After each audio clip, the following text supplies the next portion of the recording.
I've got the post-Christmas blues. Anyway, welcome back to Drinking by My Shelf. My name is Emma and I'm currently sitting in bloody cold Oxford, ready to do my December wrap-up. I'm wearing 3 jumpers today, as well as my scarf and my hat, because it's just so cold. When I was first planning my December wrap-up, I wanted to be drinking sherry, because it's just been Christmas, and we've all just had sherry by our shelves for Father Christmas to come. Unless you live in America and then you have milk by your shelf. It's not the same. But anyway, I'm too cold to go out to the shop and buy sherry. I also don't really like sherry, and I found in my house this delicious looking winter spice Ribena, which I have heated up, so now I have a cozy hot drink. Becky, if you're somehow watching this, I'm very sorry that I'm drinking a Ribena, but you left it in my house and it looked really good and I'm tasting some, but I will buy you some new stuff. So in December I actually had a fairly good reading month. The last few months have been getting like a little bit shit, but this month I read I think 12 books. I should have counted before I do it, but I read a good number of books. About half of them were in the Cramathon, so if you've already watched my Cramathon vlog,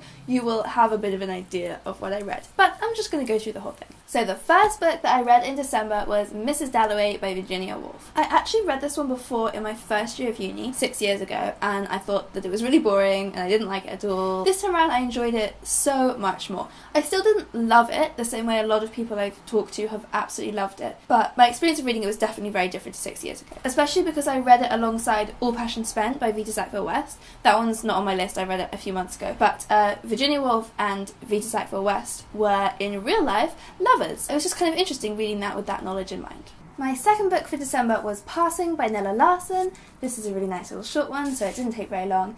And it's a very interesting story. It's about 2 black women, 2 very light-skinned black women, one of whom is passing as white. So she is married to a white man who doesn't know that she's black and is very racist. And these women knew each other when they were younger, but haven't seen each other for many years. So it starts when they bump into each other and Irene, the main character, learns and realises that Claire is passing as white in her day-to-day life, and begins to get very worried about that. It's set in the 1920s and it's just a very interesting story. La la la la la, da da da da da da. Please let me still sing Christmas songs. My third book for December was Portrait of a Marriage by Nigel Nicolson. I don't have a copy of this one because I read it at the library, but basically Nigel Nicolson is the son of Vita Sackville-West, who wrote All Passion Spent and had an affair with Virginia Woolf. Her main love affair was actually with a woman named Violet Trefusis, and her son found part of an autobiography that she had written, which described in amazingly passionate and very emotional detail her love for Violet and the way that their 2 marriages got in the way of that. So he published the autobiography along with his own commentary. And I really loved it. It was so sad and moving to read. And book number 4 is Relativity by Antonia Hayes. If you watched my Cramathon video, you'll have seen that I did actually talk quite a lot about this one in there, and I have a full review coming up for the blog tour in a few days, so I'm not really going to talk about it now because I'll just be repeating myself, but I really enjoyed it and it's one of those books that has stuck with me more even than I thought it would. A few weeks later I found myself still thinking about some of the issues explored in here. So, really interesting book, and hang in there for more details. That was my first Cramathon book, by the way, and the next 6 also I read for Cramathon. Book 5, I read How to Win at Feminism by the creators of the Reductress. This one is absolutely laugh out loud hilarious, and it's also just a really brilliant feminist book, to be honest. It's really making fun of the way that feminism has been watered down, the way that feminism as a word has just been slapped on top of anything so that you can be being feminist while not actually empowering women or changing women's lives in any way. This is making fun of that, so I was like laughing the whole way through and also nodding, being like, oh my god, you're so right. Book number 6, From the Notebooks of Melanin Sun by Jacqueline Woodson. This is a YA novel by one of the queens of YA, Jacqueline Woodson. It's about a young black boy who lives with his single mother. She comes out to him as gay and starts dating a white woman. So it's about him coming to terms both with her sexuality and with his feelings about having this white woman in their lives. I thought it was a really wonderful way to explore both racism and sexuality. The main character, who's the young boy Melanin, does not have an easy time coming to terms with this, and a lot of that is due to what the people around him think, or what he worries the people around him will think, and that all felt very honest and realistic, and it didn't have a kind of cheesy, over-emotional conclusion, but it is hopeful, and just really nice. I like this one. Number 7 is a very interesting one. This is Grief is the Thing with Feathers by Max Porter. Now, I thought this book was absolutely beautiful. I really enjoyed reading it. I don't know if it spoke to me as much as I've heard some people say it spoke to them, and I think that that's probably because I haven't been through this kind of intense grief, and the people that I know who've said that this book really meant a lot to them are people who have gone through it. So I thought it was really interesting, the fact it seemed to be touching upon a human experience that's so personal and so unimaginable, which is why I really loved reading it, and I felt all the time while I was reading it, I felt like this is important, this is something I need to learn, but it's something that I haven't learnt yet, if that makes sense. How many books was that? I think that was 7. Are we on 8 now? Let's count.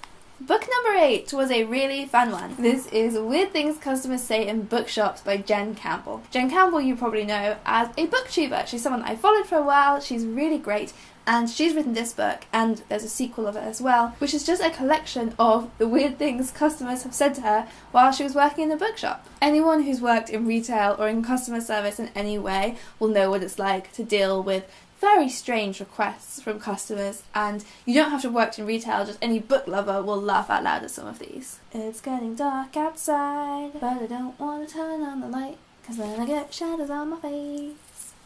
Book number 9 was called Mooncop by Tom Gauld. This is a graphic novel about the first colony living on the moon, and this guy is the cop, but the population is like 5 or something, and people keep leaving, and he's very lonely, and it's actually just very heartbreaking, really. But I really liked it. It's funny, and it's sad, and it made me feel very lonely and scared, and I don't want to live on the moon, was my take-home message from it. And I like the pictures, they look like this. Book number 10 I absolutely loved so much. This was Their Eyes Were Watching God by Zora Neale Hurston. It's the book that inspired Alice Walker to write The Colour Purple, and I love The Colour Purple, so I knew I was going to like it. It's a much sadder version of The Colour Purple, but you can really see where the inspiration came from. Basically, it's about a woman called Janie looking back on her life, the 3 marriages that she went through. Yeah, I just really, really enjoyed it. I want to read it again already.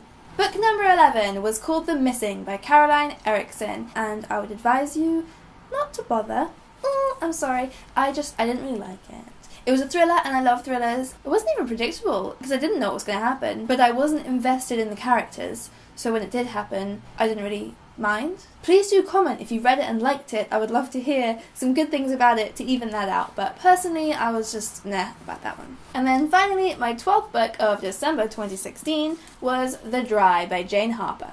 This is another thriller, and again I am being part of this book's blog tour, so I'll do a full review, but in brief, I enjoyed this one a lot. It's set in Australia during a drought, and you can feel the heat and the thirst when you're reading it. The setting was so much part of the story, and I always really like that. It begins with a double murder, suicide. It appears that a man has shot his wife and his child and then killed himself. But right from the beginning, there's a bit of suspicion in the air. Is this really what happened? One of his old friends, who he hasn't seen in many years, is now a police officer.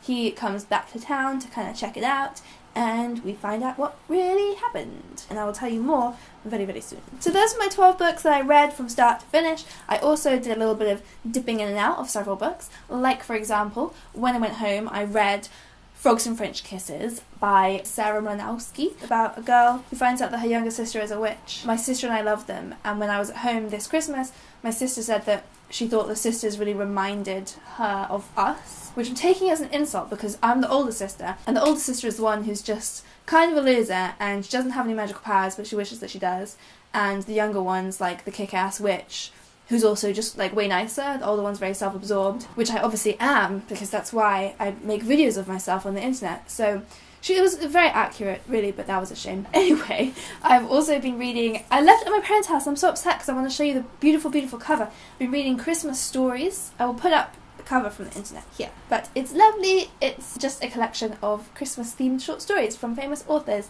and my favourite one has to be the Anthony Trollope one, which is just the funniest thing I've ever read. So get that one in time for next Christmas. And then finally, the book that I'm really excited to tell you about is Here We Are, Feminism for the Real World by Kelly Jensen.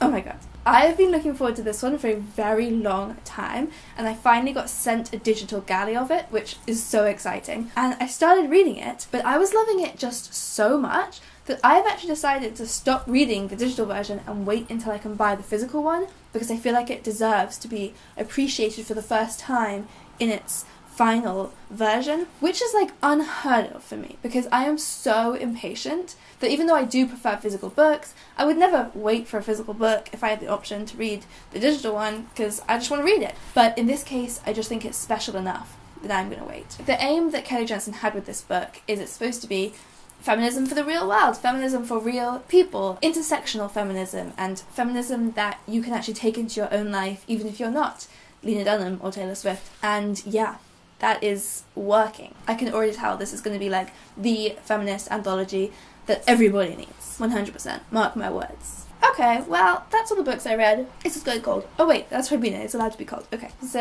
have a happy Friday.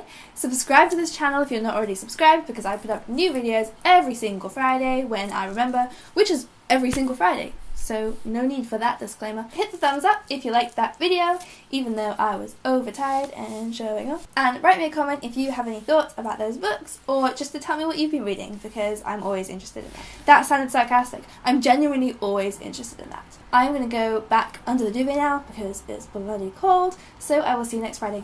Bye! Look at my hands. Ooh.